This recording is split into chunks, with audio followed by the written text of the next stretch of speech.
Living here on the beautiful Georgia coast, well, it's pretty much paradise, right? You've got the sound of the ocean, that smell of the salt marsh. But what if I told you that the very things we love about this place are waging a quiet, constant war on your home, specifically on its most important shield, your roof? Today, we're going to pull back the curtain on this invisible battle and really get to know the forces that are silently trying to take your roof apart, day in and day out. Okay, so let's get right into it. We all track hurricanes, right? That's the loud threat. It's the big scary monster on the news that we all prepare for. But the real ongoing damage, that comes from a silent predator, the coastal atmosphere itself. The thing is, it's working against you 24/7, and most people, well, they just don't see it coming. And this brings us to the first big idea you've got to wrap your head around. To really protect your home, you have to understand that your roof isn't just fighting one enemy. It's fighting a war on two completely different fronts, against two very different but equally destructive opponents. Now, check this out. This table kind of flips the script on what you should be worried about. Storms? Yeah, they're violent, they're visible, you can see the broken shingles, but they're seasonal, they're occasional.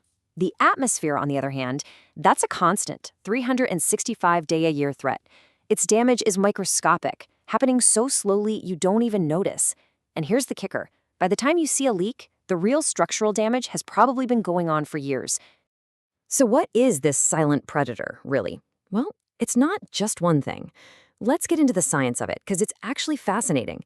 It's a three-pronged assault: chemical, biological, and mechanical, all happening on a level you can't even see. First up, the chemical attack. You know that salty air we love? Well, it settles on your roof as tiny little salt crystals. And these crystals are what you call desiccants, which is just a fancy word meaning they suck moisture out of the air. So they're literally pulling humidity deep into the core of your roofing materials, causing them to rot from the inside out. At the same time, that salt and our relentless sun are teaming up to attack the asphalt binder in your shingles. That's basically the glue that holds everything together. It breaks it down, makes it brittle and weak. It's kind of like leaving a plastic kid's toy out in the yard for a few years. Eventually you touch it and it just crumbles into dust. That's what's happening to your shingles. And then there's the physical stress. Your roof isn't just sitting there. In our climate, it heats up and expands all day, and then at night it cools down and contracts. This constant flexing, this thermal cycling, puts huge mechanical stress on those shingles that are already brittle, literally tearing them apart from the inside. So you see, it's this absolute trifecta of trouble. You've got the chemical attack from the salt and sun, you've got the mechanical stress from the heating and cooling, and, oh yeah, it gets worse. Look at that middle column. There's also a biological attack from things like algae that literally feed on the limestone in standard shingles, hollowing them out. It is the absolute perfect storm of decay. Okay, so that's the bad news. It's a relentless attack. But here's the good news. How do we fight back? The answer is in engineering. It's about moving beyond standard materials and using roofing systems that are specifically designed to counter every single one of these threats.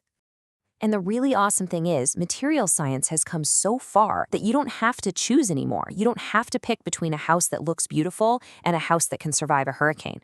Modern materials can give you that classic look of slate or cedar, but they are engineered at a molecular level to fight back against all that decay we just talked about.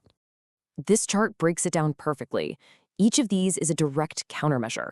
For instance, modern metal roofing, it uses special galvanized coatings to fight that salt corrosion. Those Atlas shingles, they're infused with copper, which literally stops that algae from growing. And synthetic systems like Brava, they look like slate or wood, but they're completely immune to moisture and rot. They just can't rot. And these aren't just fancy marketing terms. They're real-deal engineering solutions. A Class 4 impact rating, that's the highest you can get. Scotchgard Protector, that's the direct answer to the biological threat. Even the nailing patterns are engineered to handle the insane wind uplift we get here. It's about creating a total defensive system. But, and this is a huge but, you could have the most advanced roofing material on the planet, and it can be totally useless if it isn't installed correctly. The material is only half the equation. The person putting it on your roof is just as critical, especially here on the coast. This is where that deep local knowledge isn't just nice to have, it's a technical requirement. Our coastal areas have microclimates. Seriously, the wind that whips across the causeway to Sea Island is completely different than what a home faces just a few miles inland. You have to understand these local quirks to build a roof that's going to last.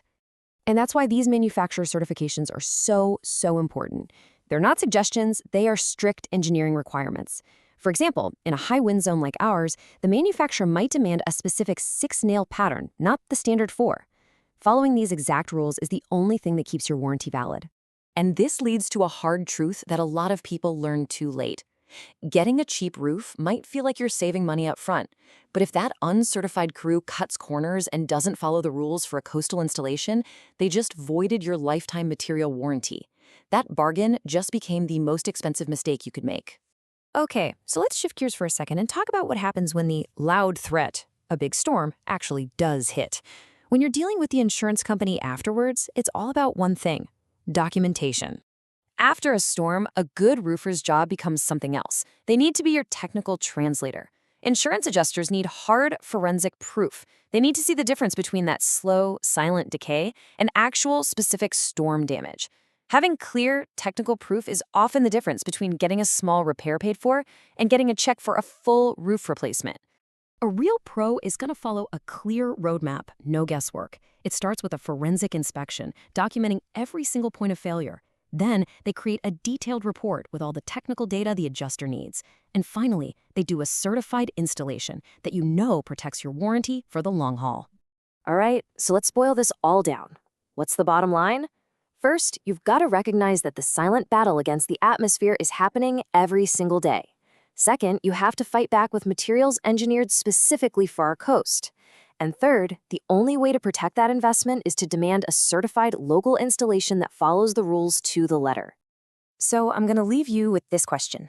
The next time you walk outside and smell that salt in the air, ask yourself, is my roof really ready for all this?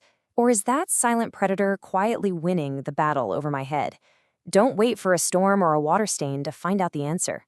Understanding these hidden forces is really the first step. Once you know what your home is truly up against, you can make the right choices to make sure it stays your sanctuary, protected from both the loud storms and the silent toll of living in paradise.